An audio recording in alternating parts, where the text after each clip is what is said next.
Three, two, one, go. So far, this has been very beneficial. I know I'm not licensed yet, but it's been more of a guiding light, if you will, and learning some of the ways to like post on Facebook or what have you to help start things off. Learning the formulas there, and then learning some of the real life experiences that are going on out there, like with Tina and her, what she's going through with her marketing to this one and showing homes to this one guy, and then finally getting the contract going by letting him know where more or less the bear shit in the woods. So I think that's definitely a win. Yeah, having guidance is key. You're always learning, you're always developing. And if you've stopped learning, and that's what I think, as an expert, you stop learning. Absolutely. And there's no experts in this business. Even in sales, and human dynamics is something you're constantly gonna have to be a student of. Steve, how long were you in the car business? So, God, on the sales side, 25 plus years. Yeah, 20. So I met Steve in 2012, 2011.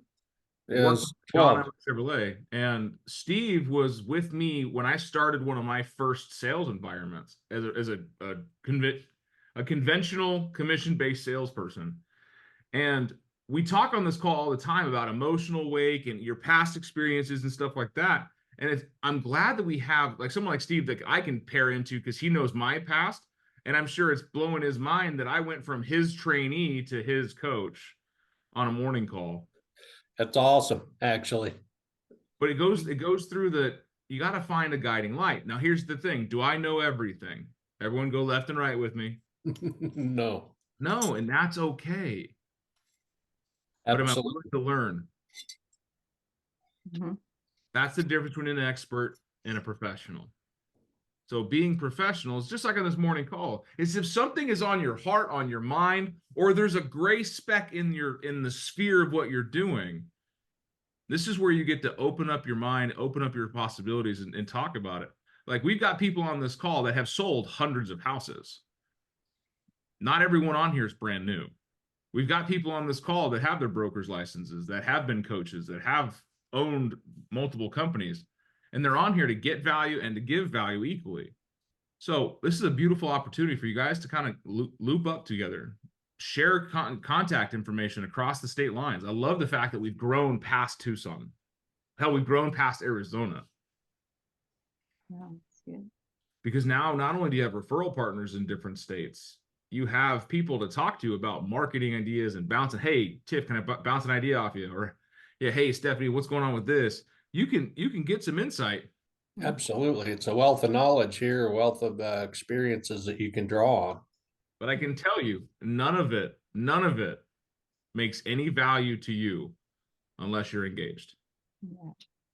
And here's why I say that. And yes, I am talking shit about the, what is it, 1, 2, 3, 4, 5, 6, 7, 8, 9, 10 of you that I can't see. And it's okay if I can't see you. Never mind, 9 of you. Thank you, Jacob. He's all, I'm not getting called out on this shit. Because watch something. How you guys doing today? You having a great day? Man, I'm really loving today. It's been fantastic. Hey, come on, we want to see your pretty face, man. Ah, there we go. Here's a quick lesson in communication. How much communication is nonverbal? Very little. 90. But So, too much. Well, you guys are all over the place. Okay. Body language is huge, right? Yes. Eye presence. Body language, physical demeanor, Yeah. flushness of the skin. Tone. These are all things that are nonverbal, that are communications, right? Somebody asked me a question, any question, what color's the sky like, right? And here's the thing: if I'm paying attention, I'll cock my head, I'll listen. Or somebody says something profound, my eyebrows might rise. This is important to know, because on these calls, you guys are interacting with one another. If you're driving, it's very difficult. That's okay. But for me, I get to see the head nods, like Tina. Yeah, she is very nonverbal. Yes. She's been in sales a long time. She understands that what she says is only a fraction of what she's trying to communicate. Absolutely. Head nods. And if you'll notice the way I talk to you, I'm very, very physical. My hands, my shoulders, my neck, my head, all moving. Because if we're going to be a talking box, you're not going to get a whole lot of things out of it. Yeah. That's true. Yep. So on these calls, you're watching each other, you're listening to each other. So especially when you're scripting and you're practicing and we're doing one-on-one stuff, I want you to not only listen to what they're saying, I want to watch how they're saying it. Mhm. Because if someone covers their face a lot, what do you think that indicates? Hiding something. They're insecure, uncomfortable. I think they're insecure, a little uncomfortable. Yeah, insecure, uncomfortable, shy, reserved, not confident. Mhm. But it also could be seen, like Steve said, they're hiding something. And I was kind of brought into this lesson last night because my two older boys, one is the communication style of reserve and withdrawn. If something goes wrong or something's not right or something that he wants but he feels weird asking for it, he will not. He'll just completely withdraw. He'll be reserved. He'll disappear. Mhm. And Sky is the complete opposite. He's explosive. He's boisterous. He's probably a little unhinged sometimes. But when you mix the two together, you get two dynamics that cannot communicate. So they have an intermittent area. And I was watching this go on last night with Sky and Seth had an argument, and they were a Febreze bottle and fireworks, evidently, and a weighted medicine ball that was thrown around. And my wife had to literally be the go-between to talk to the two of them. And in that moment, I realized, what are we as real estate agents? Facilitators sometimes, yeah. We sometimes have to be facilitators, which means that we have to be kind of professional experts in a way of knowing, one, how we communicate and how we transition information back and forth, both verbally and non-verbally, and be able to read at a cognitive level, right? Your conscious competence of what someone else is saying or not saying based on how they act. So when we talk about cameras on, I'm not just being a jerk saying, well, if I can't see your face, you're not on this call. Well, it's because I learn a lot about you. Not that I'm checking out your environment behind you, because some of you got to clean your rooms. It's okay. I don't care. You should see my office. I work everywhere. But I can tell when it rings or when you have a question. Because when I say something you don't quite get, guess what? You show it. Mhm. Yeah. Because you do something like this, and y'all laughing, but you know it's true. True. When you're talking to people, communication is not just the words you say, it's how you say it. Non-verbal communication matters. When we have our cameras on, we're engaged, we're part of the group, you're getting more out of it than you realize. You're not just taking away words or motivation or something great. You're like, hell yeah, today was a great call. I'm gonna go out there and slay a buffalo. No, it's something you're actually slowly learning, much like a child learns in just being involved in the situation, being involved. I'm trying to think of the word in my head. It's not coming to me. It's immersion.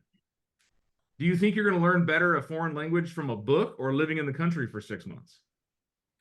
Most likely. Yeah, immersion. And that's the thing, is when you're immersive, you're getting sights, sounds, smells, tonality, body language, different cultural tics. Some cultures it's extremely rude to nod your head. Some cultures extremely rude to hug a stranger. Others, they hug to say hi the first time they've ever met you. Those are the people I like. Those are my friends. Yeah. Absolutely. Like anyone ever dealt with the Middle East, someone from the Middle East in negotiations? Yeah. You think Absolutely. they're mad at you the whole time. Oh, man. But that's just their tonality. That's just the way they handle things. But if you're not sure in your own communication style and you have someone that's got a little bit more of a difficult edge like that, that's a cultural thing, you may be rocked off negotiations. Absolutely. Get used to some cultures when you're sharing something in a group that they don't have more or less personal boundaries. So, you have plenty of room, but somebody's looking right over your shoulder. And I'll kind of learn that the hard way a few times with a couple of people I knew in the pipelines. So when there's a meeting, they're right. They have to be right on you because it's the culture from where they're from. Mhm. Oh, That was my little tidbit for today, is thinking about your communication. It's not just what you're saying. It's who you're saying it to, watching the body language, how you're presenting yourself. Are our hands out and open? Are we closed off? Mhm. Are we disengaged? Right? These are all things that create different environmental things. Mhm. As a big guy, my dad sits like this a lot. Mhm. Where do you think my dad is mentally without knowing him? Close. Guarded. Like he don't want to hear it. Like he just doesn't want to hear it. Yeah, he's shut off to you. But it's just, that's absolutely not true. But most people will read that instantly. So I had to train my dad. I had to train my dad to stop doing that in meetings. But for him, it's comfortable because what he does, he takes his right arm and he locks it in his left armpit, and he puts the other one in there, and they literally lock each other in place. Like he has put no effort into holding his arms up. Yep. His big ass arms are doing all the work. I'm even bigger than my dad. I'm 3 inches taller than my dad and 5 inches wider. So like for me, this is pretty comfy. But I know that being 6'3" and not a skinny feller, I come off as don't fucking talk to me. So Hey, you have to be open. So again, I got some laughter on it because you know somebody like that. yes. But what are your internal things? What are the things like you do? What are your tics? What are your triggers in a body language? Like one of the things I'm working on is not crossing my legs. Like, cause I have a bad foot. I wrecked a motorcycle about 13 years ago and I mangled my foot. And ever since, I do everything I can to take my weight off that leg. Which means when I stand, I will cross my foot across the other side because then it just hangs on my other ankle. But that's also showing that I'm kind of cut off, right? I've got another crossed barrier.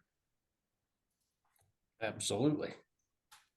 These are some simple things, but then they'll open up your chakras, your aura, your physical body to people. You ever had a conversation with someone and they were just kind of turned a little like 45% to the side to you? Like they were taking a step away but talking at their shoulder? What do you think that means? They're ready to leave. Gotta Going go. out the door. Yeah, I no longer have interest in this conversation. I'm trying to get to where I'm going, and now every word you say eliminates more and more rapport. Anyone ever had a phone call where you call somebody and it sounds super loud and chaotic in the background? Yep.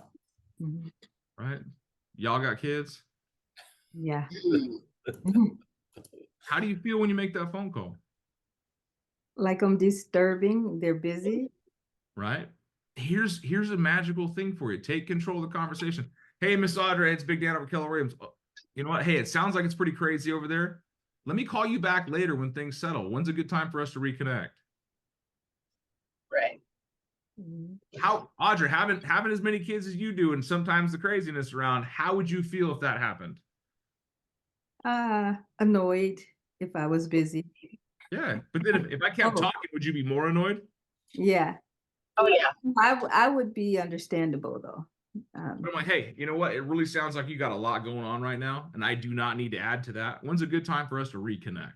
Dan, I really appreciate you for this because with some of the coaching calls that I've had, we're still taught to go past that until we've at least had like 3 objections.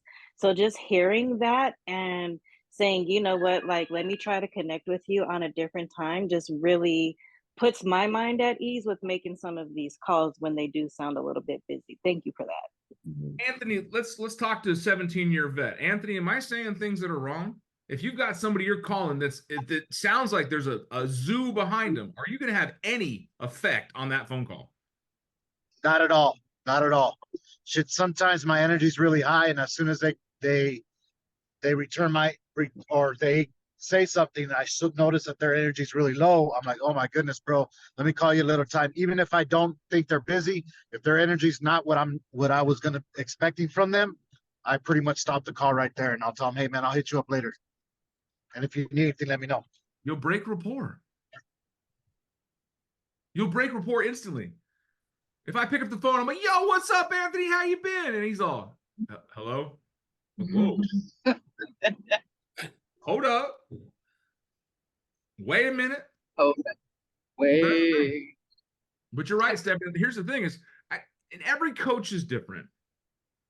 You guys have learned from me. I coach from a relationship standpoint. Am I the most effective? I don't know. I can tell you that it's helped me create some pretty massive influence. I mean, I'm talking to 7 different states right now.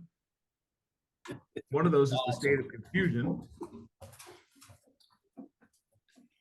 But when you're working within that frame of I'm coming from contribution, I'm calling to make an appointment, to set an appointment, to do anything, but I have to have a relationship to do so. You got to take control of the situation and know that sometimes this isn't the best time. When somebody is half quartered and they're walking away, unless they turn back and re-engage shoulder to shoulder, you risk breaking rapport with every single word. We ever stood in a room and had a conversation and it kind of stops and you just like stand there for an extra couple of seconds? You're like, well, I'm going to go then. Mentally, if you're stepping into a situation like that, give yourself a timer. You pop in, you're all, hey, Joanne, I only got a couple of seconds, but I wanted to reconnect you with on this, and this. All right. That way, if the conversation keeps going, great. But if it starts to piddle die or they quarter you, then you're like, hey, I got to get going. I'm trying to give you guys ways to have easier conversations where you don't feel like you're bugging people.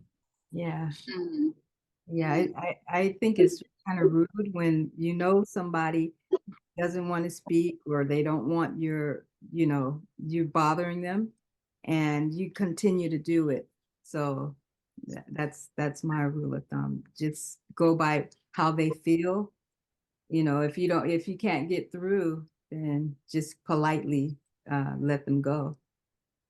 I would say some pretty incredible things in the car business. My closing tactics are incredible. I can get away with some shit most people can't because I made relationship with people most people can't. Mhm. I had a guy that bought a one-of-a-kind Mustang Bullet from us. And he's like, I don't know how to get it home. I was like, I'll drive it home for you. And he's all, okay, and just literally threw me the keys. And my GM was all, where the hell are you going? As I'm driving this Mustang Bullet to Queen Creek to deliver it to this guy that he's going to bring me back in the trade. He's all, really? I was like, yeah, I'll bring it back on Monday. I'm going to keep it all weekend. This is a guy that came in standoffish, worked with another salesperson on the floor, didn't have anything going for him, just didn't want nothing. And I happened to walk by and all I said was, hey man, I love that shirt. And he was wearing, I don't even know what it was, just some random ass Mustang classic shirt. And I was like, I love that shirt. And just in that in passing came by because he was shut off, he was closed off, he wouldn't talk to nobody. But I just said, hey, just a little ping, little radar ping of relationship ping. Hey, love that shirt. How you doing? And kept walking. Circled back around, he was standing there and one of the other salespersons didn't get anything from him. So I walked back up and said, hey man, did you see that new Mustang we just pulled in? He's like, I saw it online. Do you guys have it? I'm like, yeah, let me go show it to you. And boom, from that, we had a 6-hour conversation to close this deal, but it was the guy who was one of the coolest dudes I've ever dealt with. But it came not from us, hey, what can we help you with today? What can we help you buy or sell? No, it was starting with relationships. Hey man, I like your shirt. There's an agent in the office that is across the hall from Anthony's office, actually, that doesn't have the best relationship with me. Mm. And I talked to her yesterday. Like, I say hi to her. Sometimes she scowls and sometimes she doesn't. But yesterday, she's wearing a bright purple sweater. I love that color purple. It's that rich royal purple. Oh, yeah. And I was like, and she walked by me at the coffee. I was like, man, I love that purple on you. And I'll tell you, it's almost like a neon light lit up inside her skin. She floated away. Oh, If you've never read the book How to Win Friends and Influence People by Dale Carnegie, I just started reading it. you need to it's a good book. It's a good book. find ways to connect with people that are, and most of the time it's nonverbal. Mm-hmm. The energies you project. Why do you think people think it's okay to walk up and pet a Labrador but not a Doberman?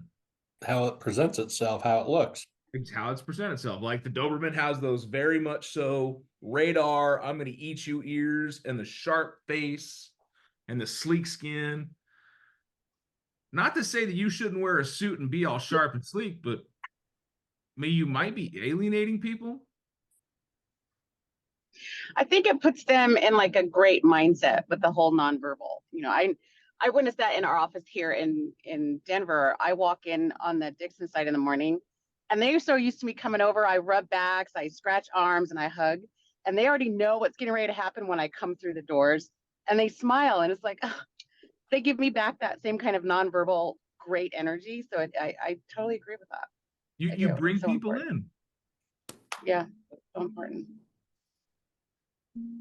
I know we've jumped around today, but I wanted to yell at you guys about your mastermind and being present in things.